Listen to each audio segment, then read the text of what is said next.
All right, we're going to try this one more time. Welcome to Metagame Mastery, where it's not just about what the does, but how it impacts the game.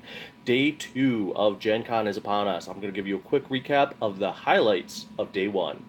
First off, Richard Garfield announced that he's in partnership with Fantasy Flight Games that to produce a game where literally every single deck will be unique.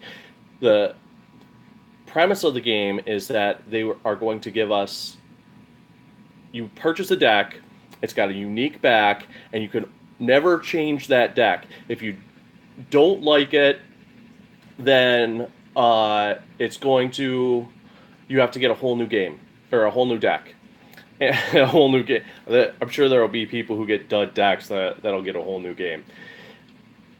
With their digital system, they're going to randomize the cards in each and every deck so that it has a unique play experience.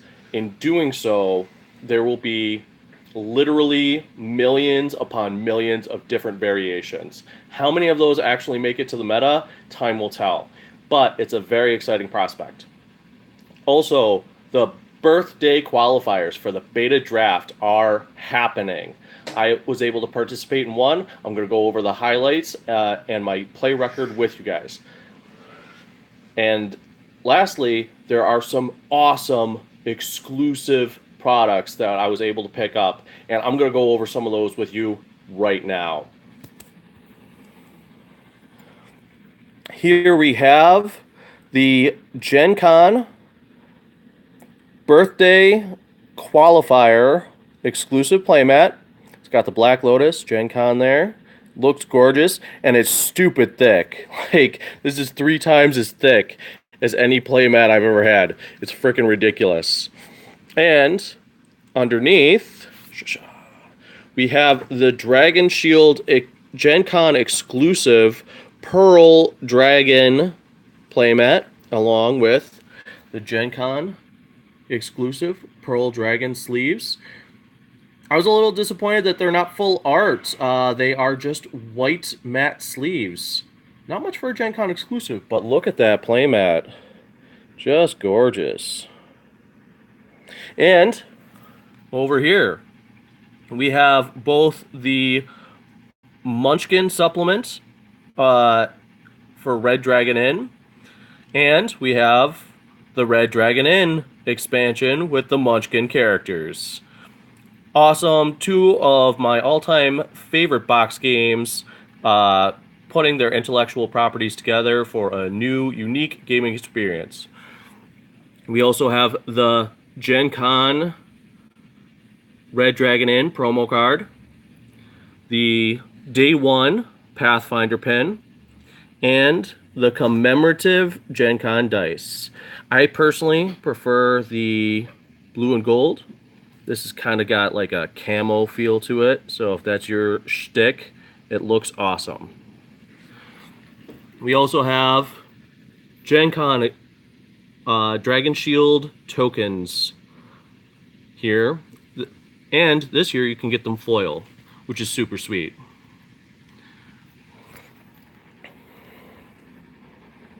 Now, when it comes to the birthday qualifier, yesterday's event was interesting. It was advertised as a 6-hour event. Other birthday qualifiers have been 5 rounds. And so I went into it expecting to play a few rounds, see how I'm doing, and if for whatever reason I stumbled along the way, I can just move on to the 7 o'clock event. They threw a curveball at us. They said it was going to be 8 rounds of Swiss. So I had to cancel my ticket for the 7 rounds. I played in a Core 2019 sealed deck tournament, and I was pretty lucky. I drew into 3 Lich's Caress in my sealed pool. I also drew into a Strangling Spores, Dwindle, and an Essence Scatter. So I had tons of really good removal. I was going to be able to control the board really well. I also had a Death Baron and several zombies. So that was fun. And lastly, we had I put in as many flyers as I possibly could. So I was going Tribal Flyer, Tribal Zombie. It started out really looking good. I got a first round bye. You take what you can get, right? Second round, I breezed through that round. I went 2-1. Got surprised by Banefire. Watch out for those. But otherwise, it was pretty much smooth sailing. Um, the 1-3 Tree Folk, I forget its name, did serious work. The guy hit every single activation. He was drawing cards all day. Luckily, they were just land cards, so whatever. And then third round, I was able to just coast through to a nice smooth victory. I went 2-0, wrapped up the games around turn 6 or 7, and the evasion made all the difference. Being able to nix my opponent's bombs as soon as they hit the board with my removal, and then the evasion, just pressuring his life total, pressuring his life total, pressuring his life total. Round 4. I started out with some mana problems. I was running a 10-7 split with islands and swamps. Couldn't draw into an island to save my life. That's what happens, though. You know, I chalked that up to it's going to happen at least once. Moving on. Game 2, I managed to coast to an easy victory. Game 3, I ran into something that I couldn't just remove off the board. Vivian Reed trounced me. So I had to just accept that one. Going into round 4, or after round 4, I had a 3-1 record. Round 5, I felt really good about it.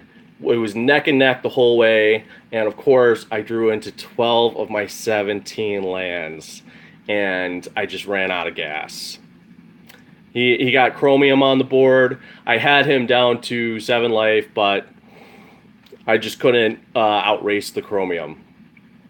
Then game 2, I actually drew into 13 of my 17 lands, and I had nothing to do almost the entire game. So that's what happens. I unfortunately, by the time that rolled around, the 7 o'clock tournament had already begun, and I just went home for the night.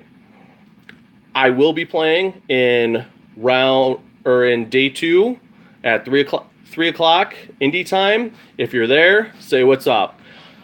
This has been Metagame Mastery. Peace.